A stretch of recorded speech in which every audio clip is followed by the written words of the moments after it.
Hello दोस्तों, welcome back to my YouTube channel और आप सबका एक और नई वीडियो में स्वागत है। और आज हम आप लोगों के लिए बहुत ही इंपॉर्टेंट टॉपिक लेकर के आए हैं, जिसके लिए हमेशा से आप लोग दुविधा में रहते हैं कि क्या करें, क्या पढ़ें, क्या छोड़ें और किस तरह से करें। आपकी स्ट्रेटजी वाली वीडियो लेके आए हैं कि बीपीएससी 69 जो आने वाली 30 सितंबर को होने वाली है, और उसके बाद जो नेक्स्ट है हमारा बीपीएससी 70, इन दोनों का एक रोड मैप है कि किस तरह से आपको आगे की तैयारी करनी है, कैसे रणनीति रखनी है, किस चीजों को कितना पढ़ना है और किस किस को छोड़ देना है। अगर आप नए एस्पिरेंट है, पहली बार आप एग्जाम दे रहे हैं, तो उसमें आपको किस किस चीजों पर ध्यान देना है, ये सारी चीजें जो है इस वीडियो में आपको क्लियर हो जाएंगे। तो अंत तक वीडियो को देखें, बहुत ही ज्यादा ये वीडियो अच्छा होने वाला है और आपके लिए बहुत ही ज्यादा लाभकारी होगा। और इस स्ट्रेटजी के थ्रू अगर आप पढ़ेंगे तो आपको निश्चित ही बहुत ज्यादा लाभ मिलेगा। तो ज्यादा बात न करते हुए हम चलते हैं वीडियो की तरफ और हम देखते हैं कि इस वीडियो में हम किन किन चीजों को कवर करने वाले हैं। तो हम देखते हैं यहाँ पर बीपीएससी 69 और 70 के लिए। 69 जो हमारा 30 सितंबर को होने वाला एग्जाम है वो वाला है, और 70 जो हमारा नेक्स्ट ईयर फिफ्थ एग्जाम होगा उसके लिए है।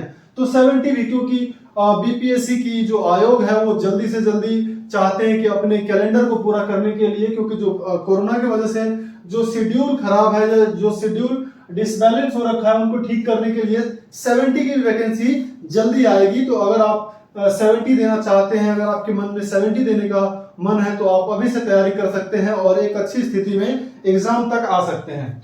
तो हम देखते हैं, सबसे पहले आपको पहले ही पता है कि जो भी पीसीएस का एग्जाम होता है वो 3 कैटेगरी में होता है। 3 कैटेगरी का मतलब अगर हम पहले बात करते हैं तो पीटी होता है, उसके बाद मेंस होता है और फिर इंटरव्यू होता है। जिस तरह से आपके यूपीएससी होता है, सेम उसी पैटर्न पर ये भी एग्जाम लेते हैं। ये हो सकता है कि यहाँ पर थोड़े से टॉपिक सेलेक्टेड होते हैं, टॉपिक छोटे होते हैं, लेकिन यूपीएससी क्या है, एक ओशन है, एक समुंदर है, उस समुंदर में से आपको मोती चुनने जैसा होता है। लेकिन अगर आप इसमें आते हैं तो थोड़ा सा ये आसान है, आपको दिखा होता है कि हमें क्या क्या करना होता है। और मोस्टली क्या होता है कि जो सिलेबस में मेंशन चीजें होती है, मेंशन टॉपिक होती है, उस टॉपिक से ही क्वेश्चन पूछे जाते हैं। तो चलते हैं, हम सबसे पहले बात करते हैं प्रीलिम्स एग्जाम की। किसकी बात करते हैं? हम पीटी एग्जाम की बात करते हैं। आपको पता है कि बीपीएससी की जो एग्जाम होती है ये 150 मार्क्स की होती है। 150 मार्क्स में 2 घंटे का टाइम होता है, 2 आवर्स का टाइम्स होता है, और इसमें आपको पूरी तरह से कंप्लीट करना होता है एग्जाम का। सबसे पहले ही पता है कि आपको जो बीपीएससी 68 है, बीपीएससी 68 में नेगेटिव मार्किंग लाया गया था, और नेगेटिव मार्किंग के साथ साथ उसमें क्या किया गया था कि एक नया पेपर जोड़ा गया था, मेंस में ऐसे जोड़ा गया था। अभी हम उस पर भी मेंस में चर्चा करेंगे। हम पहले पीटी की देखते हैं कि इसमें क्या क्या है। तो यहाँ पर ये आपको पता है कि पीटी जो है 150 मार्क्स का है, और 150 मार्क्स में इसमें जो नेगेटिव मार्किंग है ये कितना है, 1/4 है। मतलब अगर आप 4 गलत करते हैं तो आपके एक सही वाले मार्क्स कट जाएंगे। ठीक है, कितना है ये, 1/4। इसको हम क्या लिख सकते हैं, 25% भी लिख सकते हैं, कि मतलब अगर 4 क्वेश्चन गलत करेंगे तो एक आपके क्वेश्चन सही वाले के आंसर डिडक्ट हो जाएंगे। अब हम पीटी एग्जाम को देखते हैं। आपको सबसे पहली बात है कि हमेशा से जो एस्पिरेंट्स होते हैं, हमेशा से जो कैंडिडेट होता है, उनके मन में ये दुविधा रहती है कि हमारा पीटी होगा कि नहीं होगा। और पीटी एग्जाम क्लियर करना बहुत ही बड़ा चैलेंज होता है, क्योंकि मेंस में आपको लिखना होता है, लेकिन यहाँ पर पीटी एग्जाम में आपको ऑप्शनल एमसीक्यू टाइप क्वेश्चन होता है, और यहाँ से आपको छांट करके आपको अपने रिजल्ट में आना होता है, कटअप में आना होता है, तब जाकर के आप पीटी पास करते हैं। तो इस पीटी में आने के लिए आपको बहुत सारे सावधानी बरतने की जरूरत होती है। और उसके बाद हम देखते हैं कि किस किस चीजों से हम इस चीजों को कम कर सकते हैं, या हम अपने रिजल्ट को सिक्योर कर सकते हैं, और हम उसमें पूरी तरह से आश्वस्त हो सकते हैं कि क्या क्या चीज हम कर सकते हैं।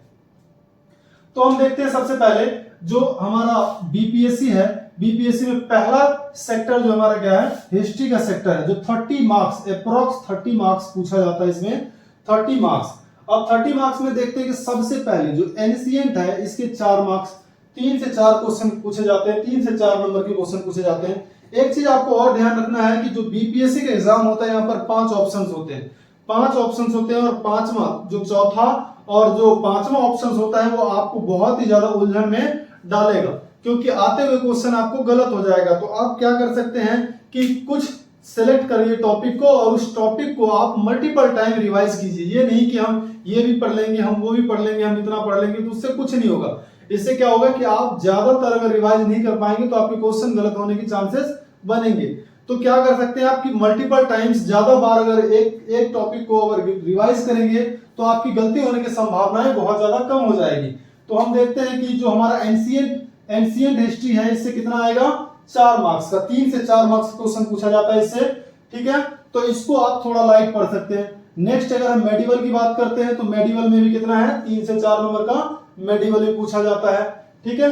हम सबसे जो मेजर टॉपिक है और सबसे ज्यादा क्वेश्चन स्कोरिंग क्वेश्चन जो आता है वो सबसे ज्यादा किससे आता है, मॉडर्न हिस्ट्री से। किससे आता है, मॉडर्न आधुनिक भारत से।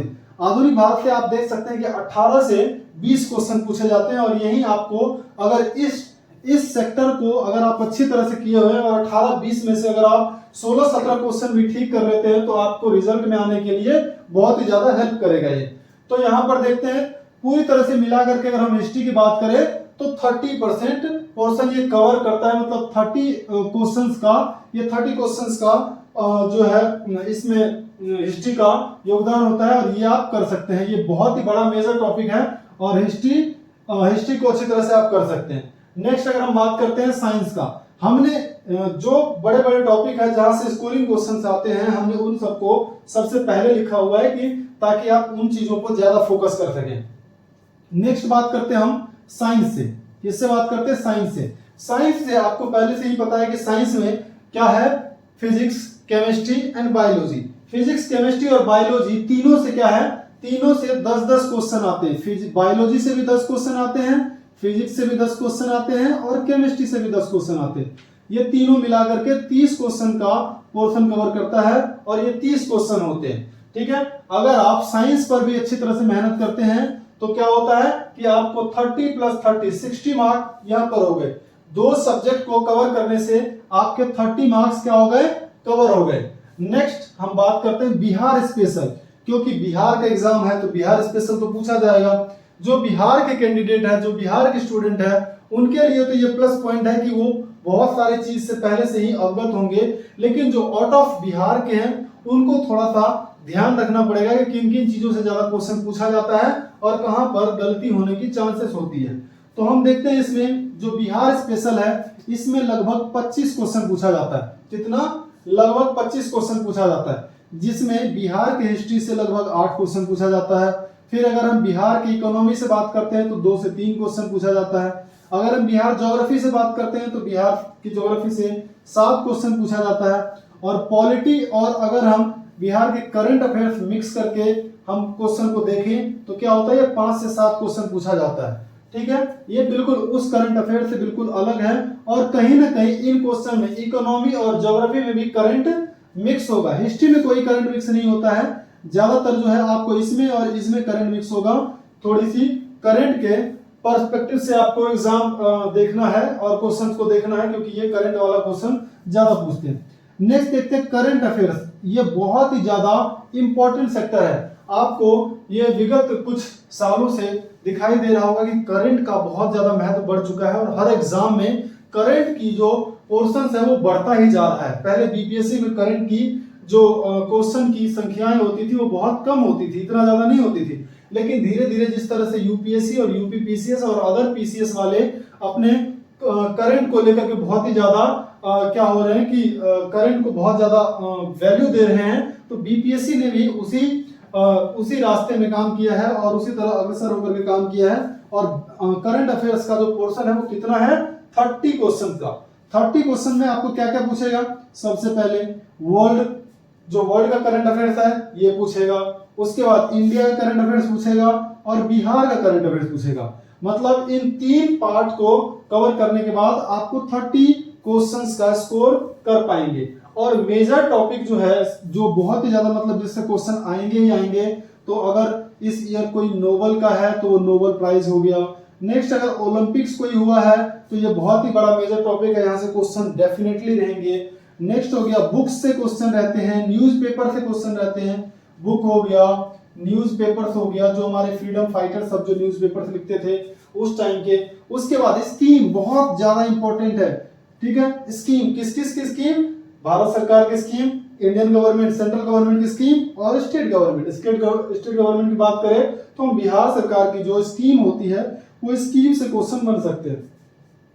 नेक्स्ट हम देखते हैं, आपको पहले से ही पता है कि मैथ और डीआई का भी क्या होता है, 10 क्वेश्चन का पार्ट रहता है। तो ये 10 क्वेश्चन क्या है, मैथ और डीआई का है। यहां से आप क्या कर सकते हैं, अगर आपके पास टाइम नहीं है इन 60 डेज में, आपको पता है कि अब जो है केवल 60 डेज बचा हुआ है, किसमें 69 के पीटी एग्जाम में, किसमें 69 के पीटी एग्जाम में ओनली 60 डेज बचा हुआ है। तो आपको बस एक स्ट्रेटजी बनानी है कि 60 डेज में हम किस किस चीज को कितना कितना कवर कर सकते हैं और किन किन टॉपिक पर हमें ज्यादा ध्यान देने की जरूरत है। अगर आप क्या करते हैं कि अगर आप ये 4 पोर्शंस को अच्छी तरह से पढ़ लेते हैं, हिस्ट्री को, साइंस को, बिहार स्पेशल को और करंट अफेयर्स को, तो आपको क्या हो जाएगा, बहुत ही अच्छी तरह से आप रिजल्ट में आ सकते हैं। क्योंकि आपको पहले से ही पता है कि जो 68 की जो कट ऑफ गया था, जो 68 की कट ऑफ गया था वो कितना गया था, इसका गया था 87.2 गया था, ठीक है। मैं आपको यहाँ पर इस 4 सेक्टर में जो बात कर रहा हूं ये लगभग 117 से 18 क्वेश्चन की ये पोर्शन कवर करता है। और आपको लाना कितना है, अगर आप जनरल कैटेगरी से है और अगर आप अदर स्टेट से हैं तो आप बस 95 पर पूरी तरह से सिक्योर हैं। अगर आप किसी भी रिजर्वेशन में नहीं आते हैं, अगर आप जनरल से आते हैं तो आप अगर 95 लेकर के आते हैं तो क्या होते हैं, आप पूरी तरह से सेफ है, सेफ जोन में आप मेंस की तैयारी कर सकते हैं। तो आपको इन चारों चीज पर ध्यान देना है। अगर जैसे मान के चलते हैं कि बहुत सारे अदर स्टेट्स के जो कैंडिडेट है जिनको बिहार स्पेशल पढ़ने में बड़ी दिक्कत होगी, तो वो क्या कर सकते हैं, बिहार स्पेशल की जगह पर इनमें से मेजर टॉपिक चुन सकते हैं और उन पर ध्यान दे सकते हैं। जैसे इकोनॉमी हो गया, 8 से 10 क्वेश्चन है, पॉलिटी हो गया 8 से 10 क्वेश्चन है। अगर वो इन दोनों चीजों को कर सकते हैं तो यहां से उनके लगभग 15-16 क्वेश्चन बन जाएंगे, जो उनको रिजल्ट में आने के लिए बहुत हेल्प करेगा। और जो डीआई है ये बहुत ही ज्यादा इजी क्वेश्चंस आते हैं इसमें, तो यहां से भी आप क्वेश्चन कर सकते हैं। जैसे मान के चलते कि जो मैथ के बैकग्राउंड वाले नहीं है उनको बड़ी दिक्कत होती है मैथ से और डीआई से, तो इसको छोड़ सकते हैं, इसको छोड़ सकते हैं। इसके अलावा वो किसी और पोर्शन पर काम कर सकते हैं, उसको इजीली वहां से जितना यहाँ पर मेहनत करेंगे उस मेहनत को कहीं और इम्प्लीमेंट करेंगे तो उसको इजीली मार्क्स आ जाएगा वहां से। तो ये हम डीआई को देख लिए, ये 10 मार्क्स का है। Next geography. अब ज्योग्राफी में इंडिया का पूछेगा, इंडिया का 6 से 8 नंबर का ज्योग्राफी पूछेगा। और अगर वर्ल्ड ज्योग्राफी की बात करेंगे तो ये 4 से 6 नंबर की वर्ल्ड ज्योग्राफी पूछेगा, ठीक है, पीटी एग्जाम में। तो ये लगभग जो इस ज्योग्राफी से ये 14 से 15 क्वेश्चन यहाँ पर ज्योग्राफी से देखने को मिलेगा। तो अगर आपको किससे बिहार स्पेशल से दिक्कत है तो आप यहाँ पर भी इसको भी पढ़ सकते हैं, किससे, इसको पढ़ सकते हैं ज्योग्राफी को, तो आपको यहाँ से बिल्कुल इजीली क्लियर हो जाएगा। नेक्स्ट हम देखते हैं पॉलिटी राज्य व्यवस्था। इससे कितने क्वेश्चंस आते हैं, 8 क्वेश्चंस आते हैं। नेक्स्ट हमारा इकोनॉमी अर्थव्यवस्था। इससे कितना आता है, अर्थव्यवस्था और बजट को अगर हम मिला करके पढ़ते हैं ये 8-10 नंबर का, 8 से 10 नंबर का क्वेश्चन कवर करता है। और यहाँ से आपका हो गया। तो अभी तक जो हमने ओवरऑल बात किया है वो पीटी की बात किया है कि पीटी में हमारा क्या तैयारी होनी चाहिए, क्या रणनीति होनी चाहिए और हम किस तरह से हम स्मार्ट वर्क करके आगे हम रिजल्ट में आ सकते हैं। क्योंकि आपको पता है कि इस बार एसडीएम का सीट एक ही है अभी तक अभी मैं वीडियो बना रहा हूं, इस टाइम जो एसडीएम का सीट है वो एक ही है। और ये वो भी एक सीट किसके लिए है, ओनली फीमेल कोटे के लिए रिजर्व किया गया है। तो आपको इस सीट में से अभी लगभग कितना 420 के आसपास कुछ सीट अभी तक जो अपडेट हुआ है उसमें आया हुआ है। 420 में से आपको एक लाना है और उस एक के लिए अगर आप इस 4 फैक्टर पर अच्छी तरह से काम करते हैं, लगभग डेडिकेटेड होकर के कितने घंटे, अगर आप 8 से 10 घंटे आप पूरी तरह से फुल एस्पिरेंट है, तैयारी कर रहे हैं एग्जाम के लिए, तो अगर आप 8 से 10 घंटे अच्छी तरह से डेडिकेशन के साथ अगर पढ़ाई करते हैं तो आपका एग्जाम डेफिनेटली निकलेगा। और आप अगर इन रणनीतियों को अपनाते हैं तो आपको बिल्कुल रिजल्ट में आने से कोई नहीं रोक सकता है। तो ये हमारा पीटी की बात हो गया। अब जब पीटी की बात हो गया तो हम साथ साथ मेंस की भी बात कर लेते हैं कि मेंस में आपकी क्या रणनीति होती है। मेंस की बात हम यहाँ पर इसलिए कर रहे हैं क्योंकि मान के चलते हैं कि ये 69 वाले कैंडिडेट तो वीडियो देखेंगे ही देखेंगे, लेकिन यहाँ पर 70 वाले भी कैंडिडेट हैं जो वीडियो देखेंगे, और 70 वाले कैंडिडेट के लिए मेंस की तैयारी बहुत ज्यादा जरूरी है। क्योंकि अगर उसको इस साल एग्जाम नहीं देना है तो वो क्या कर सकते हैं कि अपने पीटी के साथ साथ मेंस की तैयारी कर सकते हैं, और मेंस की तैयारी जब उनकी पूरी रहेगी तो एक बार पीटी में रिजल्ट आने के बाद वो उसकी आंसर राइटिंग प्रैक्टिस करेंगे और बहुत ही ज्यादा प्रैक्टिस करेंगे, रिवाइज करेंगे, तब जाकर के उसके रिजल्ट में आने के चांसेस बहुत ज्यादा हो सकते हैं। आपको पहले से ही पता है कि जो हमारे रिजल्ट बनाए जाते हैं, जो हमारे रैंक बनाए जाते हैं, तो वो किसके बेसिस पर होता है? मेंस के बेसिस पर होता है। इंटरव्यू को मिला करके टोटल करके जो नंबर बनता है उस नंबर के आधार पर क्या किया जाता है? आपका रिजल्ट बनाया जाता है। तो मेंस में हम देखते हैं कि मेंस में पहले 2 ही पेपर हुआ करता था, GS1 GS2, लेकिन 68 से क्या कर दिया गया है? एसए को ऐड कर दिया गया है जो 300 मार्क्स का होगा। पहले से आपका ये जो GS1 300 मार्क्स का होता था, ये पहले भी था, अब भी है। GS2 ये पहले भी होता था, अब भी है। ये 68 में इंट्रोड्यूस किया गया है एसए पेपर 300 मार्क्स का है। ये एसए पेपर इंट्रोड्यूस किया गया है कब? 68 बीपीएससी 68 में। तो यहां पर आपको ध्यान देना है कि अब 300 300 और 300 ये टोटल कितने हो गया? 900, और इंटरव्यू का पार्ट होता है 120 मार्क्स का। ठीक है, 120 मार्क्स का इंटरव्यू होता है। टोटल जो आपका रिजल्ट बनाया जाएगा वो 1020 मार्क्स का रिजल्ट बनाया जाएगा, और इसी के आधार पर आपको क्या किया जाएगा? इसी के आधार पर आपके रिजल्ट में आप आ रहे हैं कि नहीं आ रहे हैं वो डिसाइड किया जाएगा। तो ऐसे की बात करेंगे तो ऐसे में क्या कर सकते हैं कि हम जैसे हम जीएस पढ़ते हैं तो जीएस में हम उस पॉइंट ऑफ व्यू से थोड़ा सा पढ़ें कि हम ऐसे को भी उसमें से एलिब्रेट करके हम लिख सकते हैं। क्योंकि आप ऐसे जैसे पहले बच्चे लिखते थे कि गाय के 4 पैर होते हैं, गाय पर निबंध लिखना, वो वाला ऐसे नहीं है। ये यहाँ पर जो ऐसे होगा, आप एक ब्यूरोक्रेट्स बनने जा रहे हैं, तो ब्यूरोक्रेसी में आपको किसी चीज को कैसे इंप्लीमेंट करना है, तो उस पॉइंट ऑफ व्यू से आपको ऐसे लिखना है। और जो क्या होगा, जीएस पार्ट से ही बहुत सारे टॉपिक आपको कवर कर लिए जाएंगे और वहीं से होगा। कुछ बिहार के पर्सपेक्टिव में भी क्वेश्चन हो सकते हैं, लेकिन 68 में ऐसा क्वेश्चन था नहीं, जो बीपीएससी वाले के लिए थोड़ा सा एक सेटबैक है। जबकि बीपीएससी वाले जो बिहार स्टेट के जो कैंडिडेट है उनके लिए थोड़ा सा एज मिलनी चाहिए थी। क्या एज मिलनी चाहिए थी कि कम से कम एक आध क्वेश्चन क्या होना चाहिए, ऑप्शन में डाल देना चाहिए कि एक आध क्वेश्चंस आपके बिहार के पर्सपेक्टिव में होना चाहिए, कि जिससे कि बिहार वाले जो कैंडिडेट है उसको अच्छी तरह से उसको टैकल कर पाए। तो ये ऐसे की बात हो गई। नेक्स्ट हम GS1 पर आते हैं। GS1 300 मार्क्स का है, और आपको पहले से ही पता है कि इसमें हिस्ट्री, GS1 में हिस्ट्री कितने नंबर की है? 114 नंबर की। 114 नंबर की क्या है? हिस्ट्री है। ठीक है, तो हिस्ट्री एक मेजर टॉपिक है, और हिस्ट्री बहुत ज्यादा इजी टॉपिक है। क्यों? क्योंकि यहाँ पर लगभग 15-16 टॉपिक है, और उस 15-16 टॉपिक करने के बाद आपके क्वेश्चन छूटेंगे नहीं। बीपीएससी के आयोग वहीं से क्वेश्चन पूछते हैं, थोड़ा सा घुमा सकते हैं, लेकिन क्वेश्चन वहीं से पूछेंगे।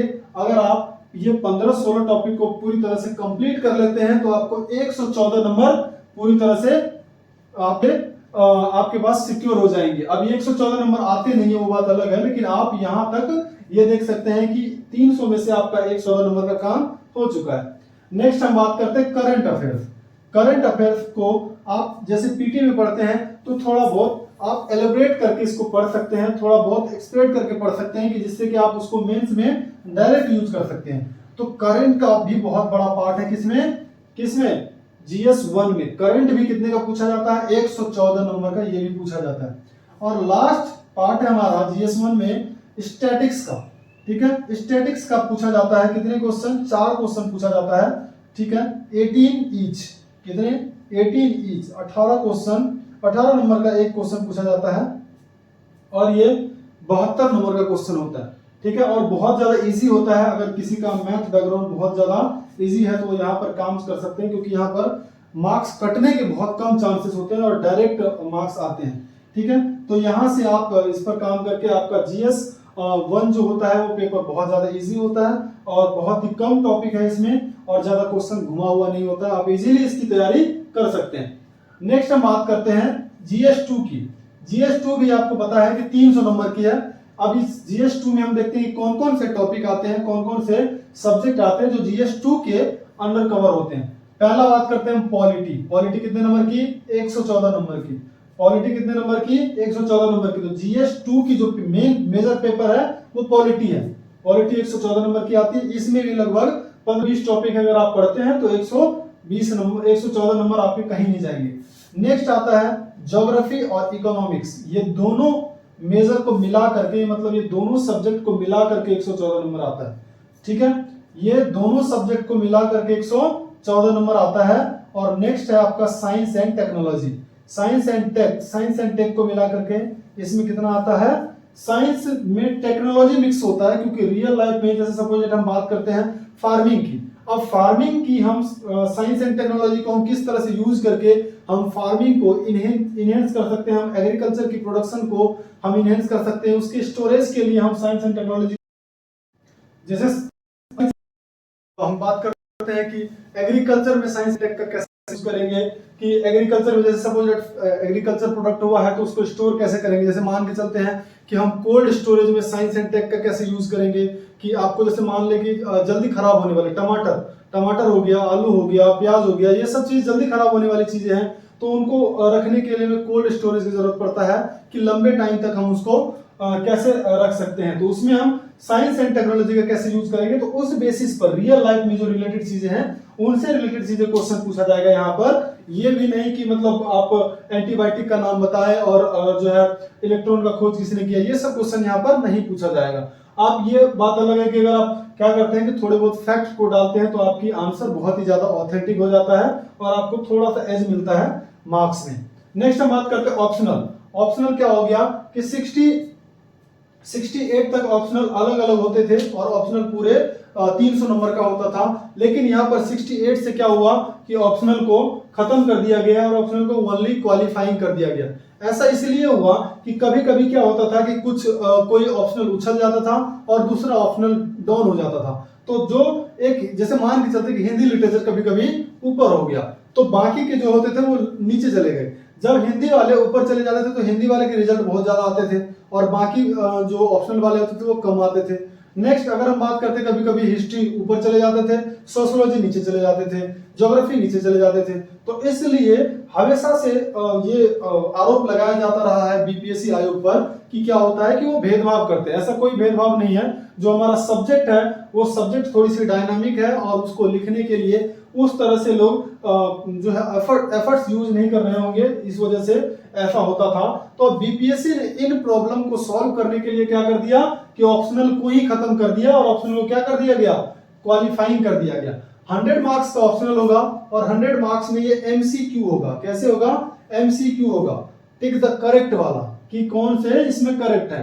ठीक है, 100 मार्क्स में ये क्वालिफाइंग आपको कितना लाना है? ओनली 30% लाना है। 100 मार्क्स में से 100% में से आपको 30% लाना है, आपको क्वालिफाई करना है। लेकिन आपको एक चीज याद रखना है कि जब आपका क्वालिफाइंग पेपर चेक होगा और जब आप क्वालिफाई करेंगे तभी जाकर के क्या करेंगे कि ये इन तीनों पेपर को चेक करेंगे। अगर मान के चलते हैं कि आप इस ऑप्शनल पेपर में क्वालिफाई नहीं करते हैं और ये जो हिंदी होता है इसमें क्वालिफाई नहीं करते हैं तो आपके ये paper GS2, GS1 and SA paper को चेक नहीं करेंगे।